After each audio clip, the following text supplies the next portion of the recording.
Assalamualaikum warahmatullahi wabarakatuh. Perkenalkan, nama saya Muhammad Angkas Ajis dari Prodi Hukum Pidana Islam. Pada kesempatan kali ini saya akan menjawab soal ujian akhir dari mata kuliah Fikih Munakahat. Pada soal pertama itu adalah kasusnya Rizky dan Miska bertengkar hebat. Lalu keluarga malah ikut manas-manasi. Jadi Rizky mau langsung gugat cerai. Pertanyaannya, boleh nggak langsung cerai tanpa hakam? Jawabannya, tidak bisa langsung diceraikan. Karena berdasarkan konsep syikok dalam Quran surah An-Nisa ayat 35, wajib mengangkat 2 juru damai atau hakam sebelum putusan cerai. Ini adalah prosedur wajib selama masih ada harapan rukun. Lalu bagaimana karena keluarganya malah memanas-manasi? Sebenarnya dalam Quran surah An-Nisa ayat 35 situ kata hakam diambil dari pihak keluarga, dari pihak suami dan istri adalah sunnah. Jadi ketika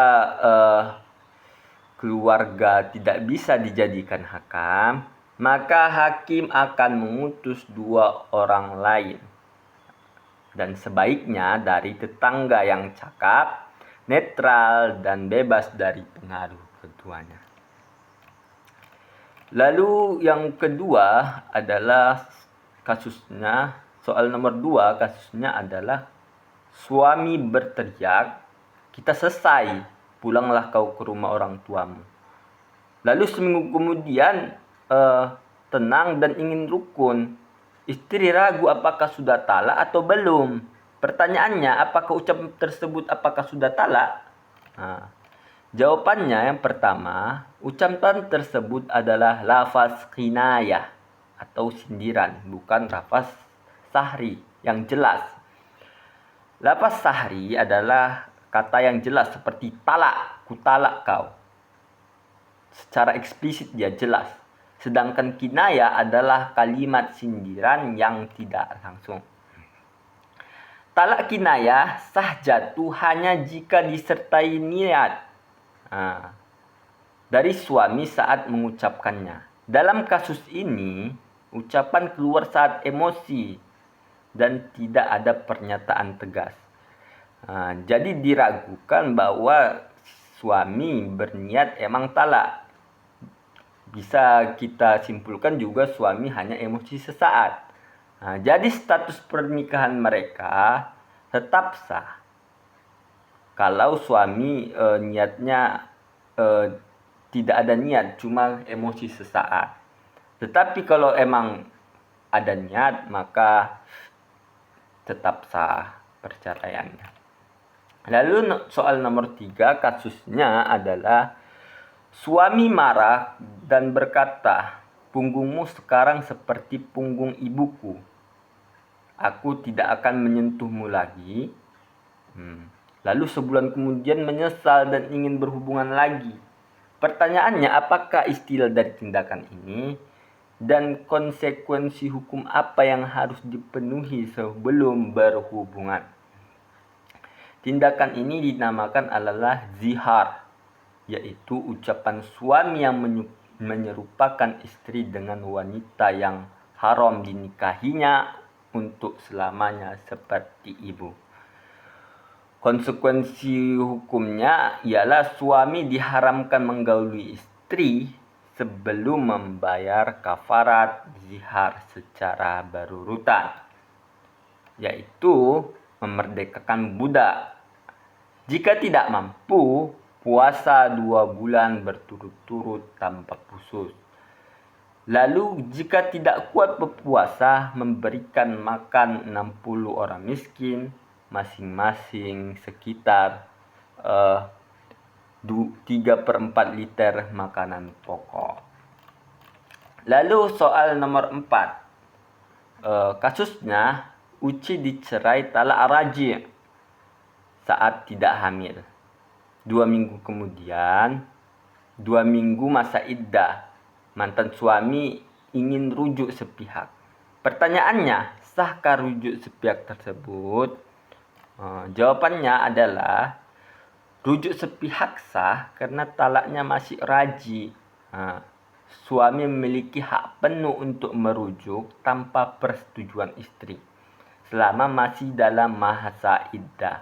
Diatur dalam Quran Surah Al-Baqarah ayat 224. Kedua, syaratnya suami berakal, baligh, atas kehendak sendiri, dan talaknya adalah talak raji, bukan talak ketiga atau khulu. Dan yang ketiga, kewajiban suami selama masa iddah kepada istri adalah memberi nafkah, memberi kiswah atau pakaian, memberi maskan atau tempat tinggal, dan tidak boleh mengusir istri dari rumah. Lalu soal nomor 5, kasusnya adalah seorang dokter spesialis, suaminya meninggal. Ia menjawab ihdad 4 bulan 10 hari. Dia wajib ihdad 4 bulan 10 hari. Tetapi rumah sakit membutuhkannya untuk pasien kritis. Pertanyaannya, bagaimana kontekstual aturan ihdad di era modern? Jawabannya adalah ihdad adalah masa berkabung dengan larangan keluar rumah, berhias, dan hal-hal yang menggugah syahwat. Dasar hukumnya adalah Quran Surah Al-Baqarah ayat 234. Dalam kondisi darurat, syariat memberi kelonggaran atau rukhsah jika keahliannya sangat dibutuhkan untuk menyelamatkan nyawa pasien kritis, maka ia diperbolehkan keluar rumah untuk tugas kemanusiaan. Yang ketiga, batas kelonggaran hanya untuk diperlukan darurat yang tidak bisa ditunda, bukan untuk rutinitas keseharian. Lalu yang kedua, tetap menjaga etika ihdad, tidak berdandan berlebih, tidak keluar malam, dan hanya untuk waktu yang diperlukan. Sebaiknya mendapat izin atau pertimbangan dari pihak pengadilan atau pemuka agama setempat. Lalu soal nomor 6, kasusnya adalah hak asuh anak 3 tahun jatuh kepada ibu. 6 bulan kemudian ibu menikah lagi. Apakah ayah menuntut hak asuh dipindahkan karena khawatir ibu lalai? Pertanyaannya, apakah pernikahan baru ibu otomatis menggugurkan hak anak? Jawabannya adalah pernikahan baru ibu tidak otomatis menggugurkan hak anak. Menurut beberapa ulama Hanafiyah, Syafi'iyah, dan Hanabiyah, hak ibu gugur jika menikah dengan laki-laki lain. Tetapi mazhab Maliki lebih longgar dalam praktek di Indonesia. KHI pasal 105 tetap memberikan hak asuh kepada ibu selama belum terbukti kelalaiannya. Yang kedua, indikator utama untuk kemaslahatan anak adalah keselamatan jasmani dan rohani anak. Yang kedua, kemampuan fisik dan psikis ibu dalam merawat dan mendidik anak. Yang ketiga, lingkungan baru. Apakah suami baru ibu bisa diterima dan tidak membahayakan anak? Yang keempat, tidak ada bukti kelalaian dan penganiayaan terhadap anak. Dan yang kelima, untuk anak di bawah 12 tahun, hak asuh tetap ibu kecuali ada bukti nyata kelalaian. Mungkin segitu yang dapat saya sampaikan. Kurang lebihnya saya mohon maaf. Bila taufik wal hidayah. Assalamualaikum warahmatullahi wabarakatuh.